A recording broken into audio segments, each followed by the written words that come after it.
school, and we were working on an exercise called 365 Plays in 365 Days. It's a Susan Laurie Parks exercise, playwright Susan Laurie Parks. And this was one of the exercises that I did over the course of, we actually only did it for a week. So it was one of the exercises I did during the week, but I traditionally start all my plays with a short story. And I started writing a short story about a guy who is a worker at a Disney-style theme park who is involved in a proposal gone wrong. And so it sort of stemmed from this desire to figure out how you get over tragedy.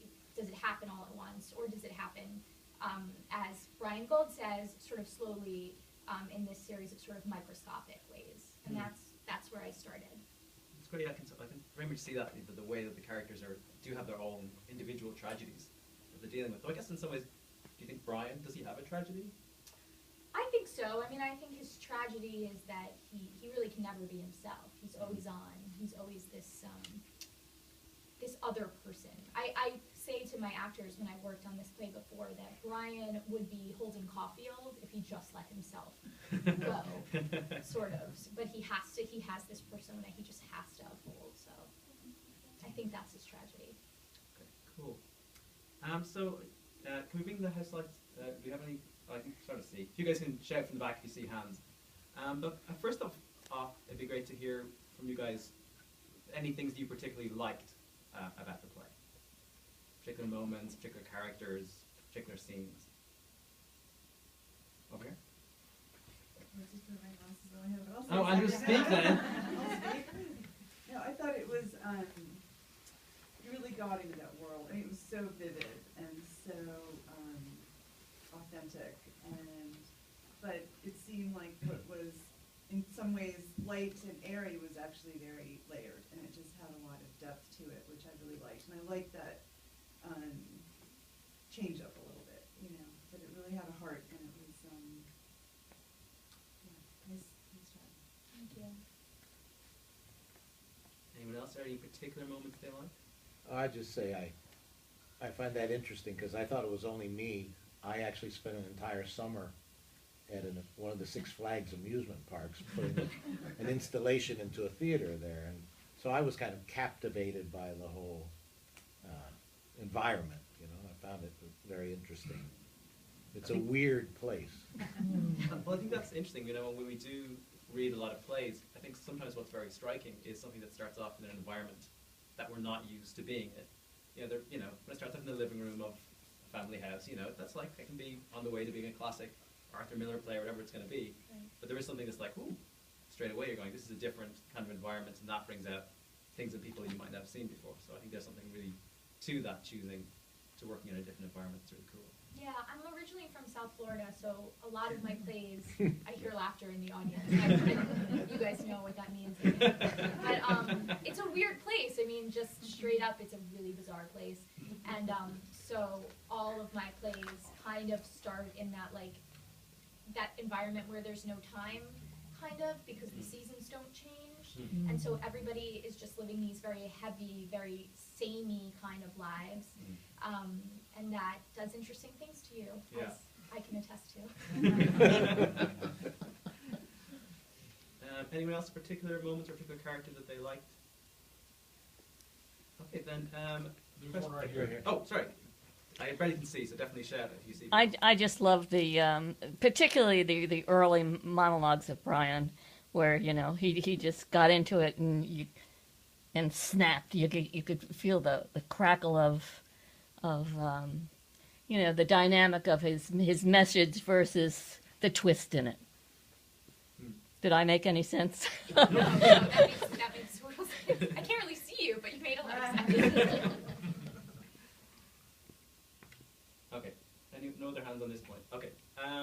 So I guess then the next question would be, were there things you wanted more of? Was there more of a certain aspect of a character you wanted to see, or an interaction between the characters you wanted to see more of? Or anything that you felt maybe that the play was missing, that wasn't satisfying for you, or wasn't resolved? Awesome. That's great. Oh, wait. Oh, shoot. You're ruining me. Sorry, I wanted to understand Brian a little more and what his motivations were, because it just didn't seem authentic, or something that what he did to April, it didn't seem to be any reason for it.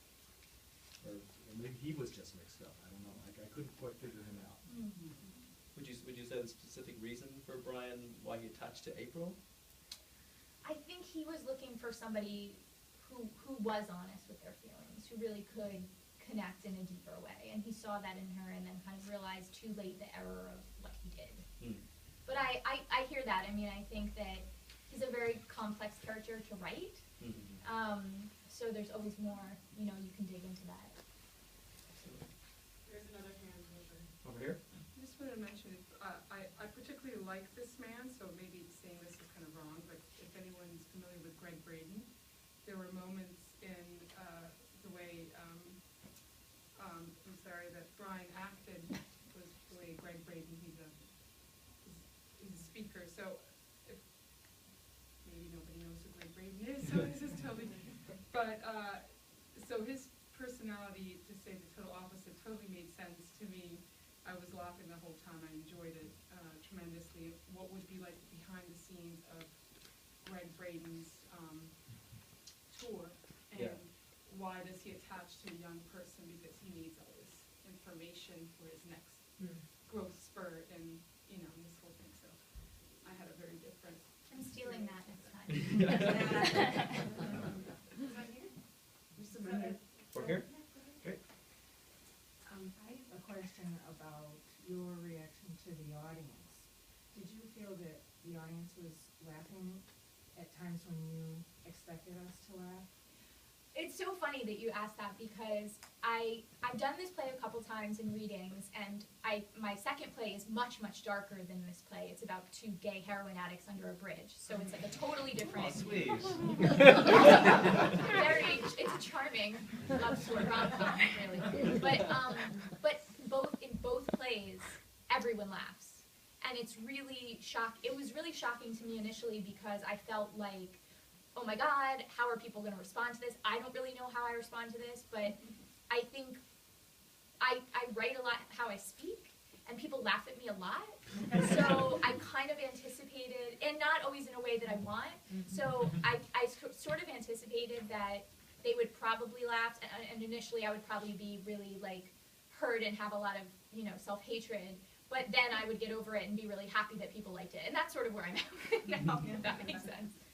In the front row here? Yeah, well, I find that myself, I don't always laugh at something that I think is funny, but it's something that shocks me. So, I mean, there was a lot of funny stuff, but you know what I mean? It might not always be a funny reaction. Well, yeah, I mean, It's a guy just in a like, penguin whoa. suit is really bizarre, so I can understand that. Here in the second row? Yeah, am I the only one who, back to Brian, thought that, the manipulator, the in charge, that he was impotent? Oh, that's interesting. That's a comment on the actor. I'm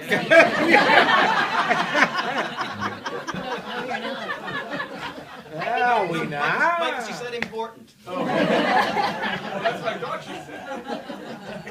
I'm sorry.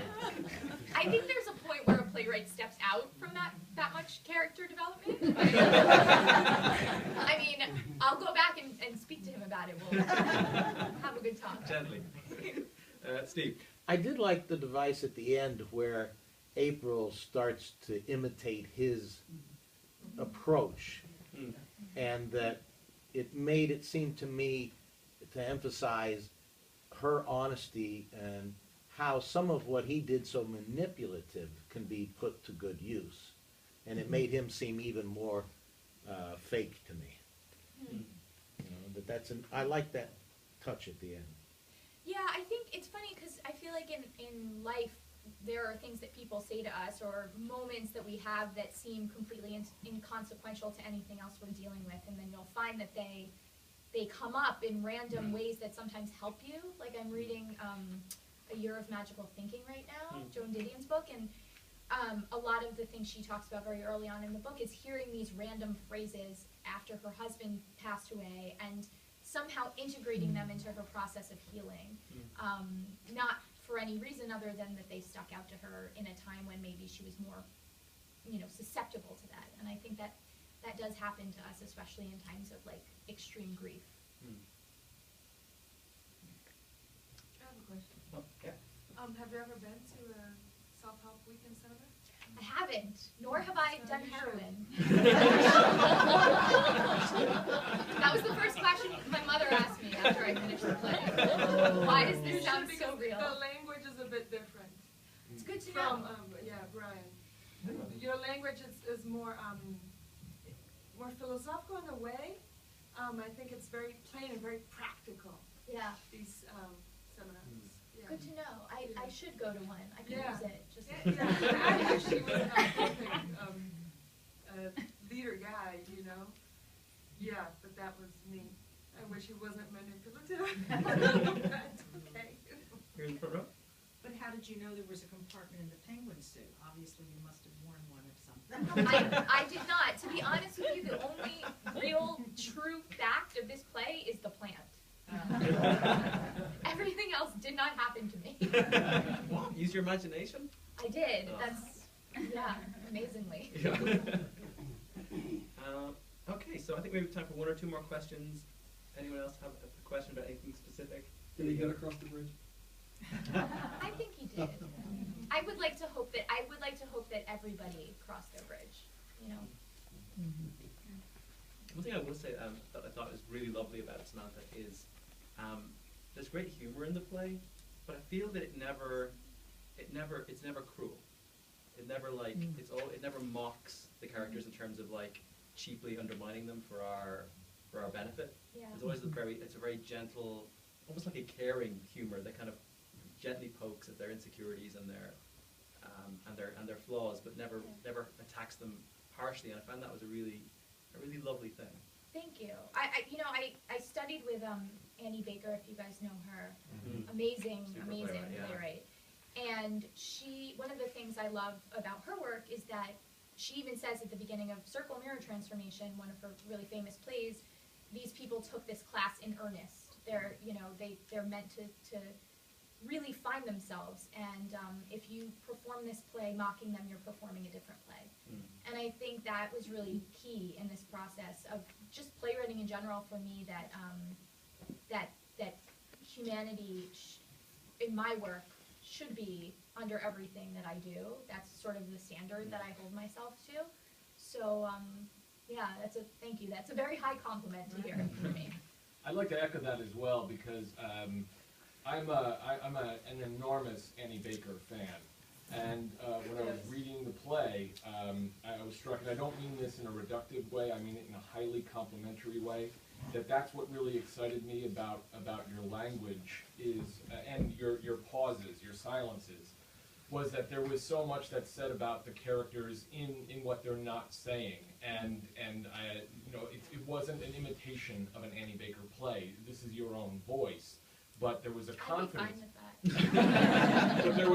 there was a confidence in the pauses, and that's, I mean, any of our gang who works here know that I will say, take your time, find your moments, choose your air wisely, and I thought that you did that exceptionally well. Thank you. Yeah, I really appreciate that. I think the most exciting thing about theater is silence. Yeah. I think people talk way too much in contemporary theater. I'm trying to change that. Good. Continue the fight. Thank you. Okay, guys, unless there's any burning questions, I think that might be a good place to end. So thank you guys so much for being here.